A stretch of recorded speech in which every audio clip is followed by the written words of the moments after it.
तो चलिए इसी खेल के मैदान में रहते हैं और बुलाते हैं पद्म भूषण श्री देवेंद्र झझारिया जी को।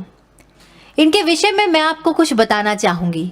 इनकी कहानी, इनका संघर्ष आसान बिल्कुल भी नहीं है, लेकिन अगर आप इनके बारे में जानेंगे, सुनेंगे, तो शायद आप अपने मन को झकझोर नहीं पाएंगे, आप खुद को रोक नहीं पाएंगे। लेकिन हाँ, ये कहानी सच्ची है, एक हीरो की, एक चैंपियन की। जिंदगी ने इनके साथ अजीब खेल खेला। जी हाँ, जिंदगी ने इनके साथ अजीब खेल खेला। महज 8 साल की छोटी सी उम्र में एक हाथ खोया और न जाने कितना मानसिक तनाव झेला। पर इन्होंने ठान लिया कि हार नहीं मानूंगा, हार नहीं मानूंगा, खेल के मैदान में भाला फेंक रिकॉर्ड बना डालूंगा। इनके जज्बे, इनके हौसले को सलाम, क्योंकि पैरालंपिक्स में 2 गोल्ड और 1 सिल्वर इन्होंने किया देश के नाम। कहते हैं कि जज्बे और हौसले की कहानी यहां खत्म नहीं होती, और मैदान में जब आपको चोट लगी होती है तो आप रुकते नहीं, भागते हो, क्योंकि उस समय सिर्फ आपको एक चीज़ दिख रही होती है। जब आपके देश के नाम गोल्ड मेडल आता है तो आपका तिरंगा सबसे ऊपर लहराता है। आपके राष्ट्रगान पर पूरी दुनिया, वहाँ मौजूद हर शख्स खड़ा हो जाता है। और मुझे लगता है वो पल जो खिलाड़ी जीता है वही ये जानता है कि उस पल की अहमियत क्या है। आइए इन तमाम पलों की अहमियत को उन्हीं से जाने जिन्होंने इसे जिया है, उसी संघर्ष की कहानी को उन्हीं से सुने जिनकी ये कहानी हम सब के लिए प्रेरणा है। Sir, thank you. सबसे पहले तो मैं धन्यवाद दूंगा कि आज लोकसभा के सचिवालय में जितने भी हमारे साथी हैं उनको और मुझे यहाँ बोलने का मौका दिया, और कहीं न कहीं उन लोगों तक ये आवाज़ पहुँचेगी जिन्होंने ज़िंदगी में कहीं हार मान रखी है तो वो फिर से उठें और जीतेंगे। सबसे पहले तो लाइफ के बारे में कहूँ तो मेरी ज़िंदगी का संघर्ष उस समय शुरू हो गया था जब 8 साल की उम्र में मुझे करंट लग गया था, और इतना ज़बरदस्त करंट लगा मुझे कि बचना मुश्किल हो गया था मेरी लाइफ में। फिर मुझे एक हाथ गंवाना पड़ा, बहुत लंबे समय तक ट्रीटमेंट चला। आज भी मुझे याद है जब डॉक्टर ने हमें छुट्टी दी कि अब ठीक हो गया, तो मेरे पिताजी को उन्होंने कहा कि ये आपका जो बेटा ये ज़िंदगी में शारीरिक तौर पे कभी मजबूत नहीं होगा ये। और वो मैं शब्द सुन रहा था, और उन शब्दों को आज लगभग 32-33 साल हो गई, लेकिन वो शब्द मुझे वैसे के वैसे आज भी याद है। बड़ी निराशा हुई उस वक्त जब मैं गांव में आया, माहौल देखा मैंने, स्कूल में गया मैंने, माहौल देखा, तो उस वक्त जो डिफरेंटली एबल के लिए बहुत बुरा दौर था वो मैं ये कहूँगा। विशेष तौर पे मेरे लिए कोई कुछ भी बोलता था तो मैंने कहा मैं क्या करूँ अब। तो कहीं न कहीं मेरे दिमाग में एक ये आया कि मुझे कमज़ोर नहीं कहलाना है, और कमज़ोर नहीं कहलाने के लिए सबसे अच्छा माध्यम होता है आप खेल में जाओ। तो मैंने खेलना शुरू किया। मैं इंटरवल में मेरी स्कूल में गया कि मैंने स्पोर्ट्स करना है, तो मेरे से इतने क्वेश्चन हुए कि स्पोर्ट्स क्यों करना है आपको, क्या मतलब है आपको, आप एक डिफरेंटली एबल हो, आप क्लासरूम में जाइए, पढ़िए, आपका काम पढ़ने का है। तो मैंने सोचा मैं क्या कर सकता हूँ, लेकिन कहीं न कहीं मैंने हार नहीं मानी उस टाइम में। और मैंने मेरी मम्मी को पूछा, पापा को पूछा कि मैंने गेम करना है, तो मेरे को मम्मी पापा ने दोनों ने कहा बिल्कुल आपको खेलना चाहिए, खेलिए आप। वहाँ से एक छोटा सा हौसला मिला, और मैंने सोचा मैं जेवलिन थ्रो करूँगा। तो मेरे घर पे कोई, और ऐसा तो था नहीं कि मैं जेवलिन मिल जाए, तो मैंने लकड़ी का एक भाला बनाया और उससे ट्रेनिंग शुरू की। आज भी याद है 95-96 में मैं 10वीं कक्षा में जब पहली बार डिस्ट्रिक्ट खेलने गया सामान्य बच्चों के साथ, तो मैं डिस्ट्रिक्ट का जब चैंपियन बना तो मुझे ऐसा लगा कि मैंने ओलंपिक मेडल जीत लिया है। और कहीं न कहीं मुझे इतनी खुशी मिली, सच बताऊं ओलंपिक मेडल जीतने पर भी नहीं मिली मुझे इतनी खुशी, क्योंकि वो दौर मेरे लिए इतना मुश्किल था कि अब मुझे कोई कमज़ोर नहीं कहेगा। और एक स्कूल में छोटा सा प्रोग्राम भी हुआ। ये बात मैं इसलिए बताना चाहता हूँ कि ग्रास रूट की बात जब तक हम अपनी शेयर नहीं करेंगे तो शायद रिजल्ट नहीं निकल के आएंगे और आने वाली पीढ़ी हमें समझ नहीं पाएगी। क्योंकि जो बच्चा आज ग्रास रूट पे कोई संघर्ष कर रहा है तो वो कहीं ना कहीं मैं मानता हूँ कि मेरी स्टोरी सुनेगा देखेगा तो शायद उनको प्रेरणा मिलेगी। तो वहाँ से एक छोटी सी शुरुआत की मैंने। कॉलेज लेवल पे जब मैं खेलने जाता था तो एक बार मुझे आज भी याद है जब मुझे ये कहा गया कि राजस्थान में सिफारिशें बहुत चलती हैं, और मेरे कोच को बोला एक पंजाब के कोच ने कि कम से कम 2 हाथ वाले बच्चे तो लेके आ जाते हैं आप। तो मेरे लिए, मैं सुन रहा था वो बात, हालांकि सबको ये बात बुरी लगेगी लेकिन मेरे को आदत पड़ गई थी थोड़ी सी। और मुझे आज भी याद है उस नेशनल टूर्नामेंट में मैंने मेडल जीता 2 हाथ वालों के सामने। तो वही कोचेज आए, उन्होंने कहा भी माफ़ कर देना बेटे, हमने ऐसा नहीं सोचा था। हमने कहा भी एक हाथ का लड़का क्या जेवलिन फेंकेगा। तो मैंने कहा सर कोई बात नहीं, मुझे तो आदत पड़ चुकी है इस बात की, आपको बुरा लगा हो तो कोई बात नहीं है। तो उस टाइम का वो दौर था जब फिर मुझे पता चला कि पैरा गेम भी होते हैं, पैरा स्पोर्ट्स भी होता है, थोड़ा थोड़ा मुझे पता चला। तो मैं 2002 में पहली बार इंटरनेशनल लेवल पे खेलने गया और मैं बड़ा किस्मत वाला था, पहले ही टूर्नामेंट में पैरा एशियन गेम्स में मैंने गोल्ड मेडल से शुरुआत की और देश के लिए 2002 में पहला गोल्ड मेडल जीता। उसके बाद 2003 में मैं ब्रिटिश ओपन में खेलने गया और वहाँ पे गोल्ड मेडल ही नहीं, मैंने नया वर्ल्ड रिकॉर्ड ब्रेक किया। वहाँ एक मेरे को ऑफर मिला छोटा सा कि आप यूके से खेलो, आपको हम निमंत्रण दे रहे हैं, आपको ग्रीन कार्ड दे रहे हैं। और मुझे याद है आज भी, मैंने बड़ी सहजता से वो ऑफर ठुकरा दिया था कि खेलना है तो मुझे मेरे देश से ही खेलना है। तो मैंने फिर मना किया उनको, मैंने कहा नहीं मैं इंडिया से खेलूँगा। तो उन्होंने कहा इंडिया में क्या फैसिलिटी हैं आपके, हमारी इतनी फैसिलिटियाँ ये हैं। मैंने कहा मेरे देश में एक दिन वो फैसिलिटियाँ भी ज़रूर होगी, मुझे उम्मीद है, यदि मैं मेहनत करूँगा तो।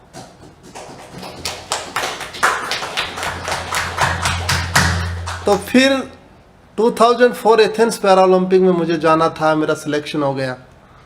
लेकिन मेरे सामने बड़ी एक बहुत कठिन समस्या आ गई थी कि मुझे भारत सरकार से एक पैसा भी नहीं मिला और 1 लाख रुपए मुझे भराने थे उस टाइम।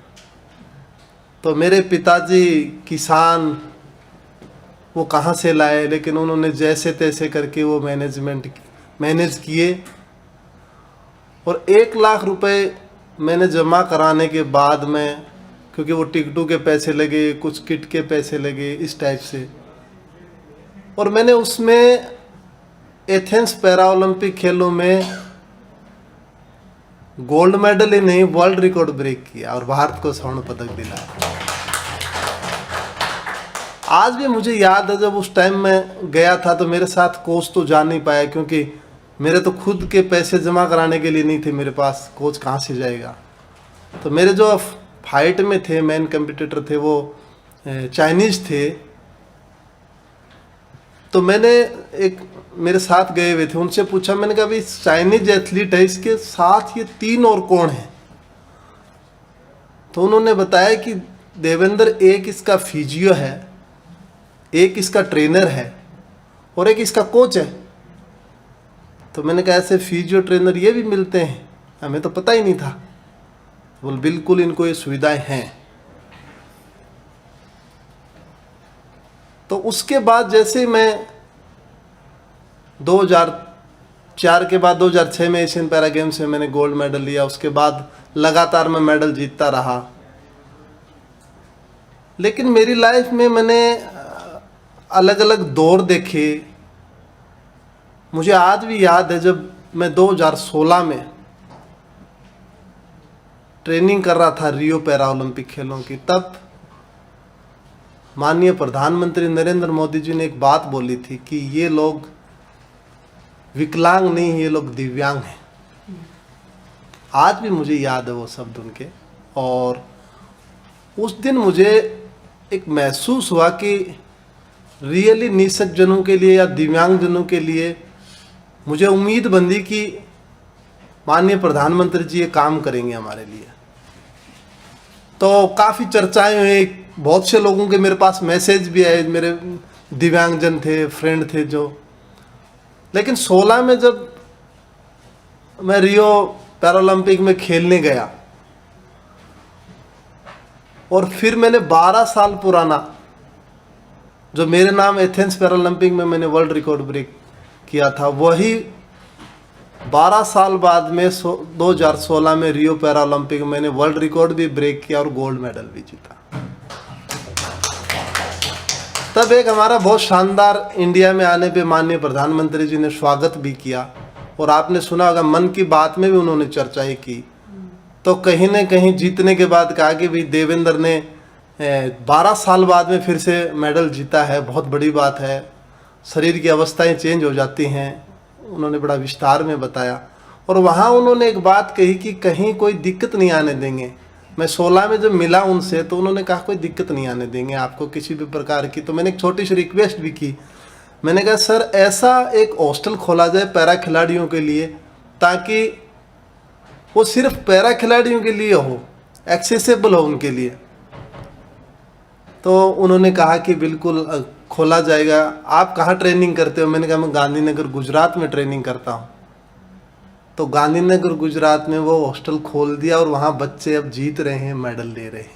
ये बड़ी बात थी हमारे लिए। जब टोक्यो में इतना चल रहा था ओलंपिक होगा या नहीं होगा, हमारे प्रॉपर ट्रेनिंग कैंप चल रहे थे, उस कोविड दौर को भी मैं नहीं भूल सकता, जहाँ पे मैं 5 महीने एक कैंपस के अंदर रहा, बाहर नहीं निकल पाया, ट्रेनिंग की टोक्यो पैरालंपिक खेलों की। और खिलाड़ियों ने भी हमारे ओलंपिक की तैयारी की। तैयारी का पूरा खर्चा भारत सरकार उठा रही थी, हमें हौसले दे रहे थे बार बार, गेम होंगे ज़रूर होंगे, क्योंकि ऐसा लग रहा था कैंसिल होंगे टोक्यो जाने से पहले हमसे बात की माननीय प्रधानमंत्री जी ने, हौसला दिया। मेडल जीतने के बाद जब मैंने सिल्वर मेडल जीता तो मैंने देश के लिए तीसरा मेडल जीता ओलंपिक पैरा ओलंपिक खेलों में। तो कहीं न कहीं मेरे लिए तो उपलब्धि थी, लेकिन मेरे से बड़ी कहीं न कहीं देश के लिए भी थी। उसके बाद जब मैं टोक्यो में जा रहा था और टोक्यो में सोच रहा था कि आज मेरे साथ कौन कौन है, तो मैं टोक्यो जब गया तो मेरे साथ मेरा कोच भी था पर्सनल, मेरे साथ मेरा पर्सनल ट्रेनर भी था, और मेरे साथ मेरा फिजियो भी था। तब मैंने महसूस किया कि रियली देखा जाए तो यही बदलता हुआ भारत है, यही मेरा नया भारत है। टोक्यो से हम मेडल जीत के वापस आए, आप सभी लोगों ने देखा, उन्होंने बहुत शानदार स्वागत किया, और इस देश ने मुझे बहुत मान सम्मान दिया है।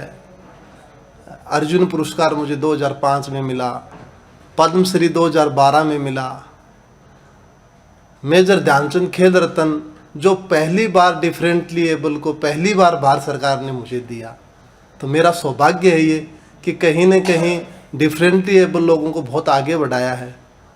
और 2022 में जब मुझे पद्म भूषण दिया गया अवार्ड, तो पहली बार डिफरेंटली एबल खिलाड़ी को ये अवार्ड दिया गया। आज भी मुझे याद है जब ये अवार्ड दिया गया था तो प्रधानमंत्री जी ने मेरे से वो मिले इवेंट होने के बाद में, तो उन्होंने बधाई दी कि देवेंद्र आपको बहुत बहुत बधाई हो। तो मैंने कहा सर नहीं, धन्यवाद आपको कि पहली बार आप डिफरेंटली एबल खिलाड़ी को इतना बड़ा मान सम्मान दे रहे हो। मैं सभी खिलाड़ियों की तरफ से आपको धन्यवाद देता हूँ। तो उन्होंने बड़ी अच्छी बात बोली मेरे लिए कि देवेंद्र मैं ये चाहता हूँ इस देश का दिव्यांग और युवा कभी निराश ना रहे, मेरी हमेशा यही कोशिश रहती है। तो कहीं न कहीं हमने स्पोर्ट्स में बहुत आगे काम किया है और मैं टोक्यो की बात कहूँ तो टोक्यो ओलंपिक जो खेल थे, हमारा सबसे बड़ा दल गया और आज तक के इतिहास में सबसे ज़्यादा हमने मेडल लिए। तो हम ये कह सकते हैं कि हमने स्पोर्ट्स में काफ़ी ग्रोथ की है। और पैरालंपिक की बात करें, उसमें तो आउटस्टैंडिंग 11 पैरालंपिक खेलों में सिर्फ हमने 12 मेडल जीते थे आज तक। और इस 12वें पैरालंपिक खेल में सिर्फ एक खेल में हमने 19 मेडल जीते। ये दर्शाता है कि सरकार ने कितना काम किया। विशेष तौर पे मैं यहाँ टॉप्स स्कीम की चर्चा करना चाहूँगा। टारगेट ओलंपिक पोडियम स्कीम है भारत सरकार की और प्रधानमंत्री जी का विशेष इसमें योगदान है। उसमें खिलाड़ी को किस चीज़ की ज़रूरत है वो खुद ही कहेगा कि मेरे को इस कोच की ज़रूरत है, वो खुद कहेगा कि मुझे इस फिजियो की ज़रूरत है, और यहाँ तक वो ये कहेगा मुझे ट्रेनिंग कहाँ करनी है। वो सिर्फ एक वॉइस मैसेज भी भेज देता है तो उनको वहीं ट्रेनिंग करवाई जाती है। और इससे आगे और बताऊं, वो चाहे इंडिया में ट्रेनिंग करे चाहे वो विदेश में जाके ट्रेनिंग करे, सब खर्चा भारत सरकार उठाती है। ये बहुत बड़ी बात है। इनको देखा जाए तो हमने अब आने वाला जो वक्त है, खास करके हमने खेलो इंडिया एक स्कीम है भारत सरकार की। मुझे याद है जब मैं नेशनल खेलने जाता था तो हम ट्रेन में बैठ करके जाते थे और हमें कभी सीट नहीं मिलती थी, और हम बेंगलोर जाते थे राजस्थान से, तमिलनाडु जाते थे, बहुत दूरी तय करते थे। आज मैं जूनियर बच्चों को देखता हूँ जो खेलो इंडिया के तहत एनसीओ में ट्रेनिंग करते हैं, उन बच्चों को फ्लाइट की टिकट मिलती है, सीधे फ्लाइट से जाते हैं वो बच्चे। ये है नया भारत, ये है बदलता हुआ भारत। खेलो इंडिया के तहत काफ़ी काम हुआ। इसके बाद जो अभी हमारे खेलो इंडिया के तहत जो ट्रेनिंग सेंटर खुलने हैं, sports training centre, 1000 training centre खुल रहे हैं देश में। ऐसा कोई डिस्ट्रिक्ट नहीं बचेगा जिसमें कि ट्रेनिंग सेंटर ना हो खेलो इंडिया की तरफ से। तो कहीं 2 ट्रेनिंग सेंटर खुलेंगे, कहीं हर डिस्ट्रिक्ट में। तो इससे फ़ायदा ये है कि जो हिंदुस्तान में मैंने जो देखा है, ज़्यादातर जो बच्चे गेम करते हैं वो किसान के हैं, वो मजदूर के हैं, ग्रामीण क्षेत्र से हैं वो। तो वो बच्चे बाहर जाके ट्रेनिंग नहीं ले सकते थे, लेकिन आज उनको उन्हीं के डिस्ट्रिक्ट में ट्रेनिंग मिलेगी तो कहीं ना कहीं उन बच्चों को रोजगार भी मिलेगा। रोजगार के साथ साथ वो मेडल जीतेंगे, देश का नाम रोशन करेंगे। तो खेलो इंडिया एक बहुत अच्छी स्कीम है, मैं इसकी बहुत प्रशंसा करता हूं। आगे देखे जाए तो आने वाले जो समय उसमें हमें किन चीज़ों की जरूरत है, हमें 2-3 पॉइंटों पे ध्यान देने की जरूरत है। सबसे पहले तो हमें यह है कि जो हमारी बेसिक ट्रेनिंग है, जो शुरुआत होती है, वो प्राइमरी लेवल पे बच्चे की जो स्कूल है उसमें हमें ट्रेनिंग शुरू करवानी चाहिए। तो इसके लिए हमें प्राइमरी स्कूलों में फिजिकल टीचर रखने होंगे। ये हमारे लिए सबसे ज़रूरी है, क्योंकि बच्चे की स्किल डेवलप तभी होती है। तो उस लेवल पे हमें बहुत ज़्यादा काम करने की ज़रूरत है और ज़्यादा से ज़्यादा हम इसमें कोशिश करें कि हर स्कूल में हम खेल मैदान भी दें। यदि खेल मैदान होगा और फिजिकली टीचर होगा तो बच्चे को हम 8 साल 7 साल से ट्रेनिंग शुरू कर देंगे, नहीं कि वो 11-12 साल पे जाके ट्रेनिंग करें, ताकि हमारे देश में जूनियर लेवल, सब जूनियर लेवल पे अच्छे परफॉर्मेंस दें बच्चे, और आने वाले टाइम में जो सीनियर लेवल है उसमें फिर वही बच्चे अच्छी परफॉर्मेंस देंगे। एक हमारी जो भी स्कूल हैं जितने भी देश में, उन स्कूलों में हमें एक स्पेशल स्पोर्ट्स बजट रखना चाहिए हमें, कि ये एक स्कूल में इतना बजट तो स्पोर्ट्स के लिए होगा ही। कई बार क्या होता है, बच्चे वहाँ बहुत अच्छे होते हैं लेकिन स्कूल के पास कोई फंड ही नहीं होता ट्रेनिंग करवाने का या टीम भेजने का। तो वो चैलेंज पूरे होंगे हमारे, उसमें हम ये काम भी कर सकते हैं और ये काम जरूरी है हमारे लिए करने। बाकी आने वाला जो समय है स्पोर्ट्स में, उसमें में जैसे 2024 ओलंपिक आ रहे हैं, 28 ओलंपिक आ रहे हैं, मैं इतना कह सकता हूं कि जो 24 ओलंपिक है उसमें भारत ओलंपिक और पैरालंपिक में बहुत शानदार परफॉर्मेंस देगा। और विशेष तौर पे मैं पैरालंपिक में कह सकता हूं कि हम टॉप 15 देशों में आने की कोशिश करेंगे। दुनिया के टॉप 15 देशों में आना बहुत बड़ी बात है। हम पिछले जो टोक्यो पैरालंपिक थे उसमें हम 24वें नंबर पे थे 19 मेडल लेकर के, लेकिन हमारा जो टारगेट है वो हम टॉप 15 देशों में आना चाहते हैं। देवेंद्र जी, देश को आप जैसे खिलाड़ी मिलेंगे तो हम टॉप 15 नहीं, हम टॉप पे आएंगे। इसी जज्बे के साथ हम मैदान में उतरेंगे, क्योंकि अगर आप जैसे खिलाड़ी हमारे देश का मान बढ़ाते हैं तो ये उम्मीद करनी गलत नहीं कि हम अपने देश को 15वें नहीं पहले नंबर पे देखेंगे। बिल्कुल बिल्कुल, हम अच्छा काम करेंगे, हम मिलके काम करेंगे। और विशेष तौर पे आज मुझे यहाँ पे बुलाया है, मैं बहुत आभारी हूँ। मैं मेरी बात रख रहा हूँ और डेमोक्रेसी की सबसे बड़ी जगह, दुनिया की, मैं कहूँगा दुनिया की सबसे बड़ी जगह इस मंच के माध्यम से हम बोल रहे हैं, ये हमारे लिए बहुत सौभाग्य की बात है। और आने वाला, इतना कह सकता हूँ कि आने वाला जो समय है वो हमारा होगा। और विशेष तौर पे एक बात और कहना चाहूँगा, जो फिट इंडिया हमने लॉन्च किया था उसमें मैं भी जुड़ा हुआ था। फिट इंडिया मुहिम एक बहुत बड़ी मुहिम रही है भारत सरकार की, और कहीं न कहीं 8 साल से 80 साल तक का व्यक्ति उस पर जुड़ा हुआ है। फिट इंडिया से लोगों में जागरूकता बढ़ी है, वीडियो शेयर करते हैं अपने ट्रेनिंग के। और फिट इंडिया जो ऐप हमने लॉन्च किया उसका बहुत बड़ा बेनिफिट मिल रहा है। जो खिलाड़ी नहीं है पर वो फिटनेस के लिए काम करते हैं, क्योंकि उस पर आप ऐप पे आप देखोगे, आप अपना वर्कआउट जो किया आपने डाउनलोड करोगे तो उससे पता चल जाएगा कि मैंने कैसा किया है, मेरा वर्कआउट ठीक है या नहीं है। तो कहीं ना कहीं ये जागरूकता बढ़ी है। और मैं मान सकता हूँ लास्ट के जो 8-9 साल में जो कार्य हुए हैं स्पोर्ट्स में, विशेष तौर पे हम उस पैटर्न पे आए हैं जिस पैटर्न पे फॉरेन में ट्रेनिंग होती है। और मैं तो ये मानता हूँ कि आने वाला टाइम ऐसा है जब मैं एक दिन ज़रूर देखूंगा, मुझे उम्मीद है कि फॉरेन से लोग चल के ट्रेनिंग करने इंडिया में आएंगे, कि इंडिया बेस्ट जगह है दुनिया की।